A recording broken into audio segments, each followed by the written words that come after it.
எதிர்க்கட்சியாக இருந்தபோதும் மக்கள் நடத்திய போராட்டங்களை தன்வயப்படுத்திய திமுக தற்போது எதிர்க்கட்சிகளை போராட விடாமல் தடுத்து வருகிறது என நாம் தமிழர் கட்சியின் தலைமை ஒருங்கிணைப்பாளர் சீமான் கூறியுள்ளார்.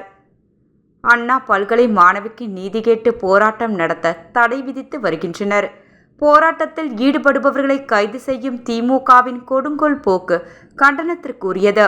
நியாயமான கோரிக்கைகளை முன்வைத்து அறவழியில் போராடுவதற்கு அனுமதி மறுப்பதும் துண்டறிக்கை கொடுப்போரை கூட கைது செய்து ஒடுக்குவதுமான இச்செயல்கள் யாவும் பாசிச போக்காகும்.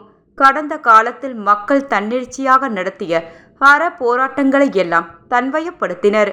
அவற்றை வைத்து அரசியல் ஆதாயம் அடைந்து ஓட்டு அரசியலில் திமுக லாபம் பெற்றது. ஆளுங்கட்சியானதும் எதிர்க்கட்சிகளை முழுவதும் போராட விடாமல் முடக்குவதும் அரசே வன்முறைகளை ஏவி விடுவதும் ஜனநாயகத்திற்கு செய்யும் துரோகம் என நாம் தமிழர் கட்சியின் தலைமை ஒருங்கிணைப்பாளர் சீமான் கூறியுள்ளார்.